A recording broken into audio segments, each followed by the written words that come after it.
But let's ask the man himself. Joining us now is John Paul Mac Isaac, the owner of the computer repair shop in Delaware, who serviced Hunter Biden's laptop. Also with us is his attorney, Brian Della Rocca. Thanks so much for coming on the program, to both of you. Appreciate it. All right, Mr. Mac Isaac, let me start with you. You've seen the letters from Hunter Biden's attorney to the DOJ and the Attorney General of Delaware requesting an investigation into you. I want to start with the facts, then we'll talk law. On the facts, Mr. Mac Isaac, he says you've given conflicting accounts.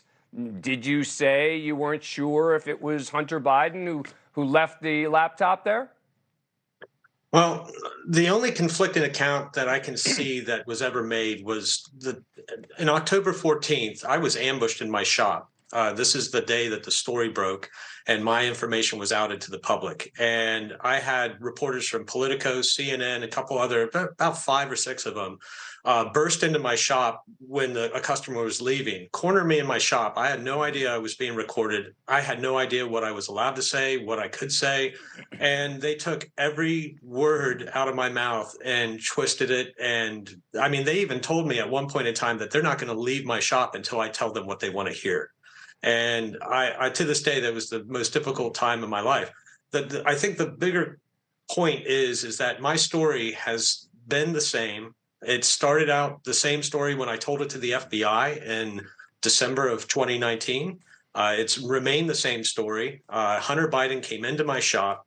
He came in with 3 liquid damage laptops. I explained to him the data recovery process, explained to him the 90-day abandonment procedure, and he signed that document allowing me access to those drives. Everything else that's being said in that letter is absolutely ridiculous. Now, Biden's attorneys suggested the material on the hard drive was manipulated, and they note that you yourself raised concerns about manipulation of the data. What do you make of that?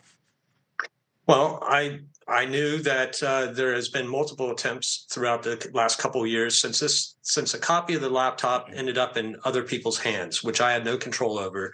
I knew that there was a potential of somebody trying to sneak a rooster past the sunrise or try to sneak something in there to kind of muddy the waters. So that's why I kept another copy that I made at the same time that I made the first copy. It was a copy I gave to my father to give to the FBI back in October of 2019 to alert them of this laptop and the criminality on it. And that copy has remained untouched. And I assume no inconsistencies between what you've seen publicly and what you have, correct? I mean, there's been a lot of people out there reporting that there's been fake data. I have yet to see actual fake data off of a copy that has the integrity of the copy that we had. But have you seen anything out there that's been reported about what's in the laptop that's inaccurate? There's a lot of claims of data on the laptop, but none of that data has been verified. And those people that made those claims have been pretty silent for the past couple of months. Let me talk law, Mr. Della Rocca. What do you make of the argument that your client wasn't permitted to do any of this? The idea that he's sort of taking private data, private information, and then benefiting it from himself. Well, I mean, first of all, he's not benefiting from it. He transferred the data at Hunter's request, and I do want to clarify something here because Hunter Biden didn't just show up that one time. Hunter Biden came back with an external hard drive onto which John Paul was able to transfer the data for him. So it wasn't just a one-time thing. John Paul interacted with him on 2 separate occasions.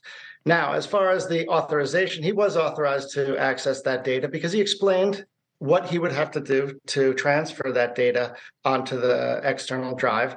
And Hunter knew that because of the damage of the laptop, that John Paul would have to access the data in order to make sure he was able to transfer all of the information that Hunter wanted. Well, there's no question that Hunter consented to it. He signed the authorization, and everything was explained to him. And I should say, New York Magazine says that they've seen a copy of that agreement that said that it was 90 days. Let me ask you a question, Mr. Mac Isaac, putting aside the legal for a moment, and even Hunter Biden. Is it a kind of basic violation? Someone brings in their computer to get it fixed. You end up distributing the data from the computer, appear at rallies where they're giving away thumb drives of it, et cetera. Should people view that as problematic? What I did, it was never anything other than my responsibility to hand over the contents of that laptop to the authorities. And that's all I've done. And that's all I will continue to do. I know there's been a lot of perception about my activities. A lot of people saying I've profited off of this and I've promoted this. I haven't. Trust me, I've lost a lot more than I've gained during this entire process. But did you not sort of go to a big political rally where they gave out thumb drives, et cetera? Is that not true?